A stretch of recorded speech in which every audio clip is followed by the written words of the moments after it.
You're watching memorable entertainment television. MeTV Tri-State.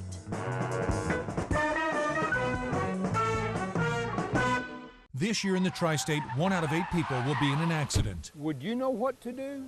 Call Woods & Woods. They'll get you help. When you call Woods & Woods, you are not a statistic.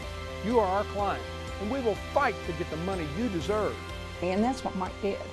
He really fought hard for me. They just really cared.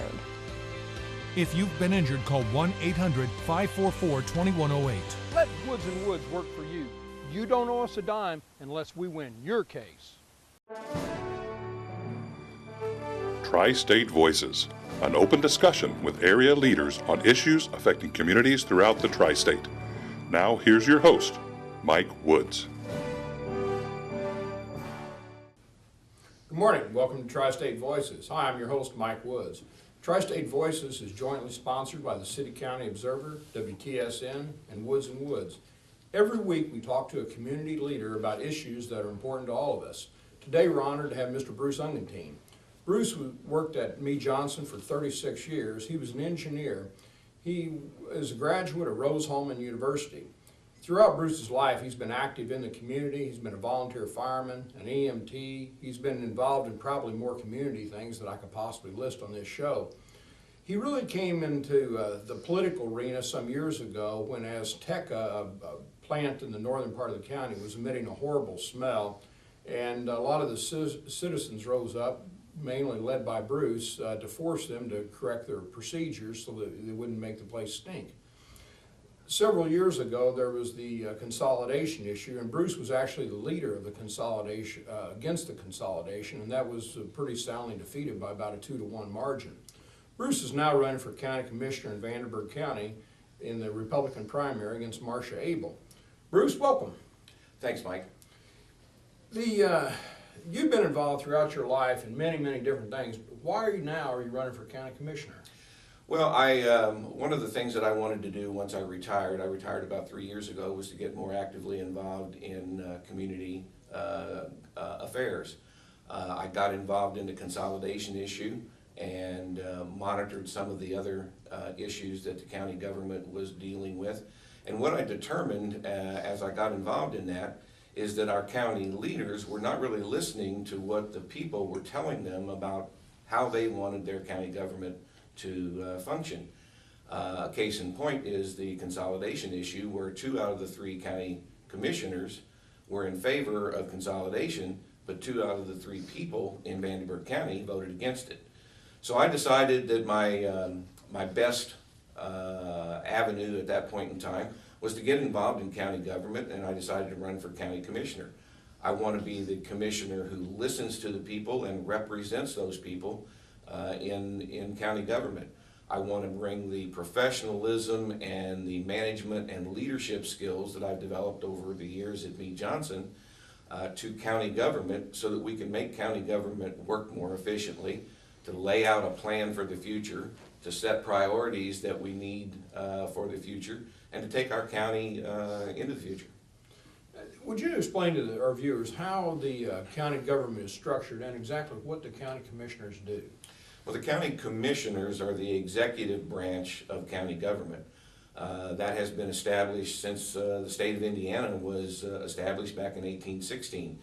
They are responsible for executing county government and overseeing the county government. There are a lot of elected officials that have their own individual departments, such as sheriff and assessor and treasurer, and they take care of those entities, but the county government is kind of the overseer of all of that activity. The county commissioners also take care of roads, bridges, the county highway department, and they're responsible for that public safety aspect of county government. You know, in the city you have the mayor, who's executive person, Mm-hmm. one person. You have in the state the governor, one person who's executive. And the federal government, you have the president, one person who's executive. Do you think our county would be better off if we had one person who's executive rather than 3?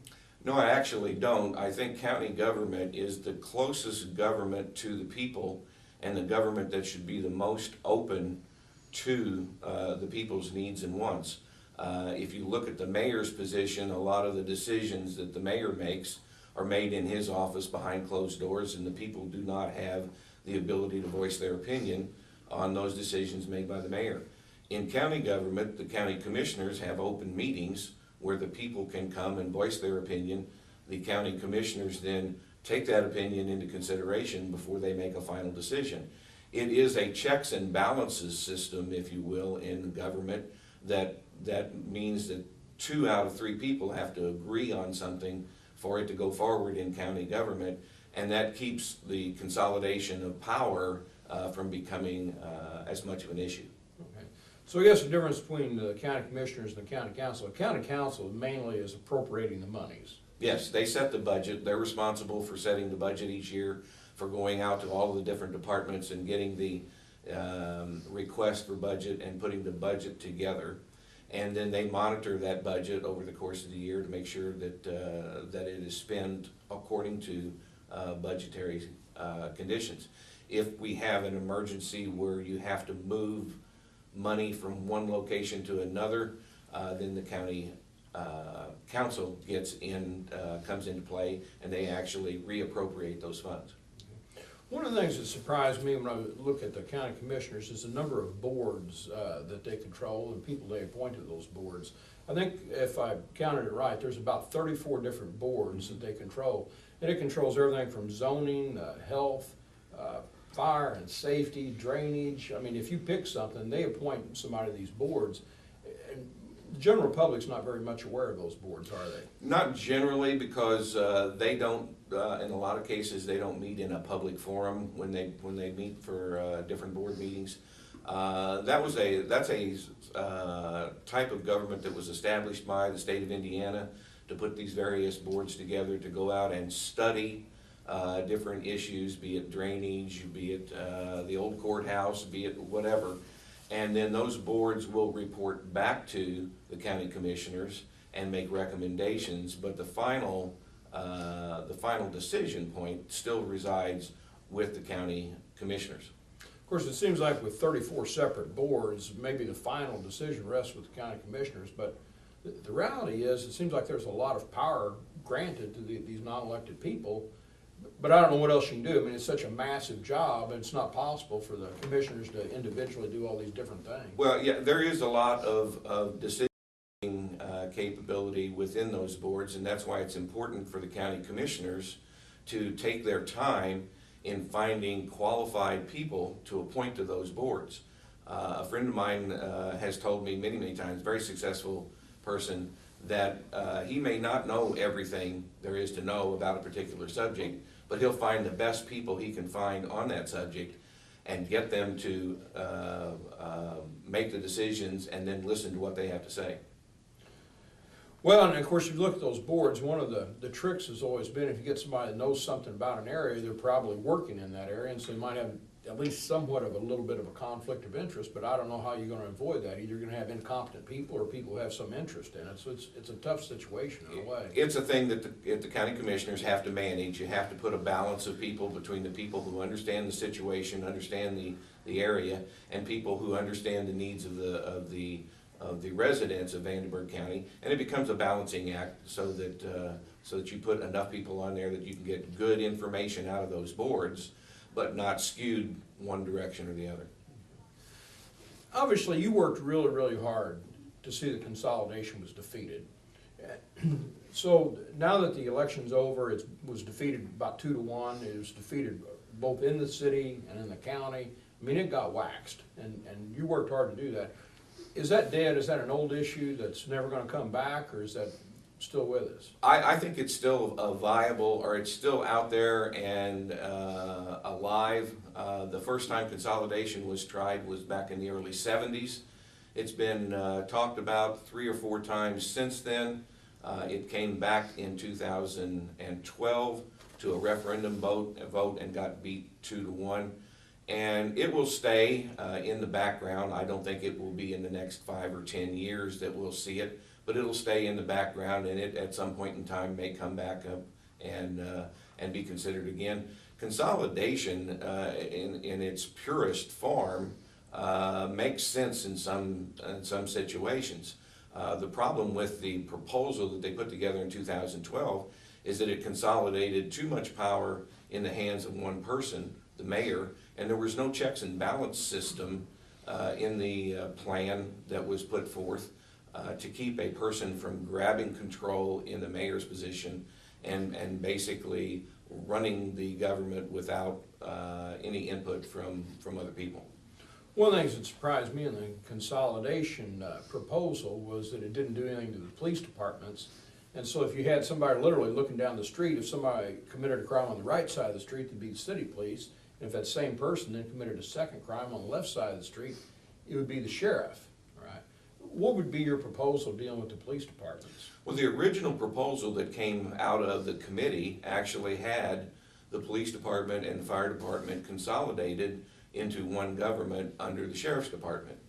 And that was taken out of the proposal by the city council and the county commissioners because they thought it was too volatile of an issue and it would not allow them to have a chance to pass that proposal. It makes sense in some instances to put those two departments together. I think they work well together now in county government and in the county and in the city. And it's really no different between having a police force in Vanderburgh County and a police force in Warwick County, and you have a crime that's committed in one county and the guy goes to the other county. There has to be coordination, there has to be communication between each police force, whether it's county sheriff's department and police, or the county sheriff's department and the state police, or our police department and, say, the Illinois Police Department. There's always going to be some dividing line, and I think as long as you've got the system set up so that those people can share information very quickly and work together as a team, that it will function well.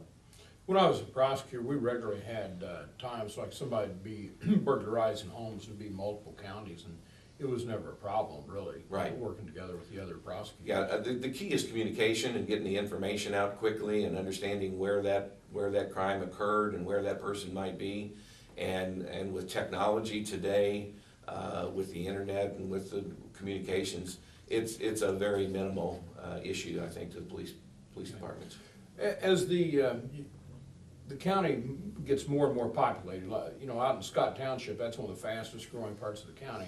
You're going to have continuing problems with not enough sewer and water and that sort of thing. Would the consolidation affect that? No, I don't think so. The sewer and water department is kind of a separate entity. It's a fee-based system, and it's developed basically by the developers who go out and put these subdivisions in. The developers go to the water and sewer department and ask for a permit to extend a particular trunk line out into their development. They put the utilities in per the instructions of the city, and then at some point in time when that is done and they go out and inspect, then they assume control of that function. So that works very well. Okay. Are there any other parts of the city and county departments that you think we could consolidate over the next few years to save money? Well, I think most of them have already been consolidated, excuse me, to some extent. The biggest department that hasn't been at this point in time is the law enforcement department. And, you know, people have done studies on consolidating law enforcement with the police department and with the sheriff's department, and the studies are inconclusive as to whether it would actually save any money. They do differing types of activities, and the only time that you get real true savings is where you've got two departments doing exactly the same thing. You can put them together and reduce the manpower to do that. Yeah, I question how much duplication there is, really. So I'm not sure how much money that would actually save. When we discussed the proposal or the plan for consolidation a couple of years ago, we kept asking the people who were pushing it, where is the savings? Show us financially how much money we're going to save and where we're going to save it. And they were unable to do that. So that's one of the reasons that we had an issue with the plan that they were pushing forward, is they kept claiming there were going to be savings, but in fact, nothing materialized. Now, I know you were a volunteer fireman for many, many years, and so you have real intimate knowledge of that. Do you see in the long run maintaining the volunteer fire system they have in the county? I think it is an effective and an efficient way to provide service to the rural areas. You have to understand that in the rural areas, you may have half a mile between houses. You may not have areas that are supplied by hydrants, fire hydrants. So you have to have the ability to carry water, and you have to have the ability to move water from point to point to fight that. A little different perspective that's in the city, so there's some different training associated with that. And until such time as the need arises for a more concentrated fire department, I think the volunteer fire departments do a very good job. Okay. I notice sometimes you'll see a run and there'll be the several different fire departments join together if it's a really big fire. So how much consolidation is there, at least like on an informal basis, or sharing of equipment, or several fire departments showing up at one fire, all that sort of thing? Well, the county and the city have a central dispatch system, so they centrally dispatch all of the runs from that location. If there is a location that's in between two districts, they will generally dispatch both districts and one, whoever's district it is. Let's say it's in Scott Township, and Scott and McCutcheonville are dispatched. Scott becomes the lead at the site, and McCutcheonville becomes the support group. And they work very well. They have mutual aid agreements. They have chiefs meetings on the volunteer fire departments that meet, I think, on a monthly basis. And they actually train to help support one group over another. If there's a major fire or a major accident on one of the highways, the group that's in charge will go to that scene, and maybe a group from the secondary site would go and backfill and back cover the area that has been vacated by the trucks that have gone. Well, do they ever share equipment like that, or is there equipment some particular type of fire truck that the city has that the volunteer firemen may not have, but that they can call the city and have that thing brought out there in an emergency? Yes, in fact, when we had the tornado that went through on the south side of Evansville here 5 or 6 years ago, that location was actually in the county. It was actually in Knight County, and because of the nature of the accident and the breadth of the broadness of that accident, the city was called in, and they brought in their rescue vehicles and ambulances and that kind of thing, because there were just so many people that had to be dealt with during that period of time. So there's mutual aid, not only between volunteer fire department and volunteer fire department, but between volunteer fire department and city fire department. There's mutual aid between county sheriff's department and the police department.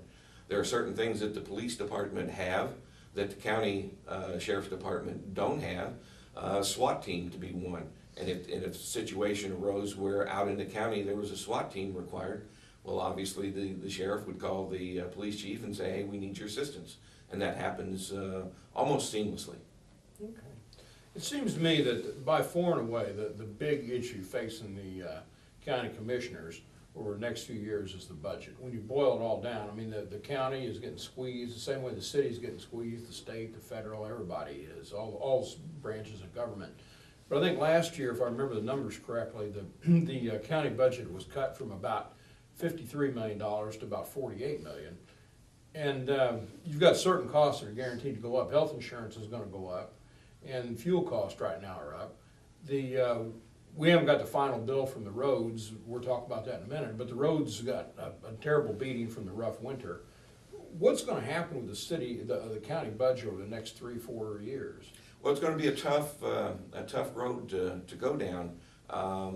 You're right. The roads we had a very rough winter, a lot of freezing, a lot of thawing, and the roads are going to start to deteriorate. We need to put money into those systems so that we can repair those roads and maintain public safety. Most of the county's income comes in through property taxes, and the state has capped those at 1%. And a lot of those properties throughout the county have maxed on that 1% cap. So the other option, the other income available to the county is through county option income tax. And that has also have some limitations on it as to what you can do. So it's going to be a combination of county government looking at the income that's coming in, prioritizing what we have available to us, and becoming more efficient in county government in supplying services. The industries went through that efficiency reduction during the 90s and the 2000s, and I was very much a part of doing that, looking for synergies, looking for better ways to do things. And I hope to bring that kind of knowledge to the county government so that we can take another look at how we provide services and maybe do them better, maybe do them more efficiently. Well, you made it real clear you're not going to consent to any kind of tax increase. And so as some of those other costs go up, it's clear we're going to have to find more cuts. One of the cuts you had mentioned to me that you'd be in favor of is, I think there's a bus service that goes to the northern part of the county. Yeah, the county government has contracted with the Metropolitan Evansville Transit System to run a bus service out Highway 41 all the way up to North High School and on past there a little ways. I have watched that bus since I live out in that area. I have watched that bus go up and down the highway and stop at the local grocery store there in Darmstadt for the last 3 or 4 months. And I have yet to see a single person as a passenger on that bus. So if you take a look at that, if you're providing a service that nobody's using, maybe we should reconsider that service, and maybe that's one of the services that we could do without.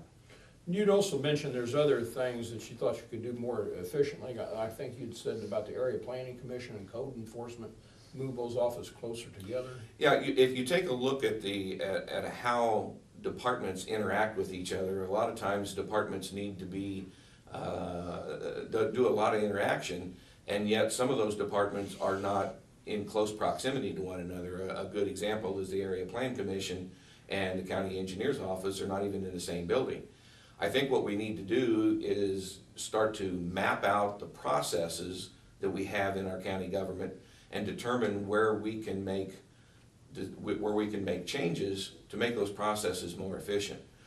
If putting the Treasurer's Department and the Assessor's Department in the same area and have them share a common support staff, maybe we can reduce that support staff by a few people and actually still provide the same service to the county people. You know, it's going to be tough though, because like I say, they cut $4 million last year, and you start looking at where they made those cuts. There's not much fat. I mean, I'm not sure where this is going to end up. You know, with the property tax caps and but some of these costs just they keep going up, like health insurance. I don't care what plan you got, that's going to continue to go up. Right. It has for 30 or 40 years, and that's no end in sight. One of the things that will assist in that is we hope that as we put together a long-range plan and we start to get more industry into Vandenberg County, that we actually get more people live in Vandenberg County, which will increase our tax base and our assessed value for taxes, and that we can build the community in that respect and get more revenue through growth. When you were at Meade Johnson, one of your jobs, because you do have an engineering background, was development. And so you'd look at different sites, places you could put businesses. And so you've worked with private industry and the government to work out plans, right? Yes, yes. All right. Well, what would you do in Vandenberg County if you're elected commissioner to bring in more business? Well, I think what we need to do in Vandenberg County to bring in more business is be more business friendly to people coming into the community. One of the issues that I've been talking about with a couple of developers is we need to put together additional industrial park sites in which we have either shovel-ready sites where businesses can come in and put in a facility and have everything already there. The roads are there, the infrastructure is there, the power is there, and be ready to do that. We did that out at Vandenberg Industrial Park out on Highway 57, but that site is to my understanding, almost completely full. There's only 1 or 2 locations left. So it worked, in other words. It worked. It brought people to Vandenberg County. It brought Grand Packaging to Vandenberg County. It brought PGP to Vandenberg County. It works, but we need more of them. The other thing we need to do is we need to have spec buildings built. We need buildings that are already built and ready to occupy so that if a business comes into the community and says, I need 50,000 square feet, we've got a building sitting there already ready to go that we can just finish out for that business to get up and get started in a period of 3 or 4 months. We don't have to do the construction. The buildings are already there. When I was at Meade Johnson, I was looking for one of those spec buildings in Evansville, and we couldn't find one in Evansville, and we had to go to Indianapolis to find it. Okay. I guess then when you have an industrial park, you already have there's not going to be any zoning issues you got to worry about. They've already got the water, the sewers, generally a rail line, highways, so it's almost like ready-made for a business to come in there, isn't it? Right, and we need to look at places where we have industrial parks, where we have good access to highways, we have good access to rail, and we have good transportation capability for those people who are going to move into that park. Now, we've got some opportunities to do that out in the county. I think we may even have an opportunity to do that in the city. So we have an opportunity to locate these areas and basically be ready for the businesses when they show up on our doorstep. One of the big areas that's getting developed a lot right now is in the northern part of the county along Highway 41. There's just one business after another. But one of the things that concerns me is you got the North High School right there, and we're going to have to find some way to maintain the quality of the area around North High School, you know, with not too much noise and smells and all the rest of that, and still let these businesses develop. Yeah, Highway 41 has always been an industrial corridor, and what we need to do with Highway 41, with Green River Road, with University Parkway, is to put together a long-range plan of what kinds of things, what kinds of businesses, what kinds of developments would go along there. Highway 41 is more of an industrial corridor where there's going to be a lot of businesses located on there. Likewise, Green River Road is going to be more of a residential area. So there's different reasons, there's different developments in different areas, and we need to be able to plan for those different developments in the different areas. Okay. Speaking of planning, you'd expressed kind of, I guess, frustrations, maybe the best word, about what's going on with the county computers and needing to spend over $1 million for updates. But just explain to viewers what your concerns are on that. Well, I think it's not a concern that we're going to have to do that. We were going to be forced into doing that because the operating system that we're currently running on is being discontinued by Microsoft. My frustration is we knew that a year ago. My frustration is that we weren't proactive in determining that, and we weren't proactive in making plans to do the transition before it happened. This operating system that we're running under, I think is no longer supported as of today. And we're going to be in a reactive mode trying to replace all of those computers and those operating systems, where if we'd have started a year ago and started to gradually phase out those systems, we wouldn't be in this rush. And proactive work is usually less expensive than reactive work. And because we're in a reactive state, it's probably going to cost the county more money. Bruce, really appreciate you showing up today. We've got about 20 seconds left. If you just had one of the voters standing here right now, just one-on-one, why would you tell them they ought to vote for you as opposed to your opponent?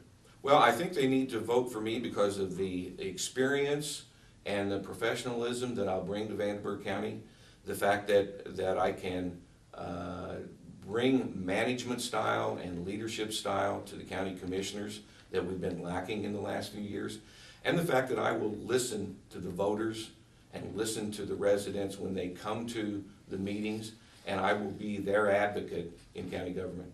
Thanks for joining us.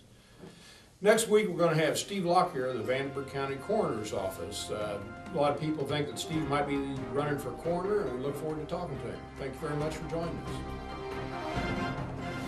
Broke the story on local homestead tax credit fiasco. Expose the Evansville Redevelopment Commission excessive spending habits. Your community watchdog. CityCountyObserver.com is your online community newspaper dedicated to the progress of Evansville and Vandenberg County. We're a nonpartisan publication providing insight into political issues and events that shape our community. We are a watchdog for you, the citizen. Check us out online, city-countyobserver.com. That's city-countyobserver.com. You're watching memorable entertainment television. Me TV Tri-State.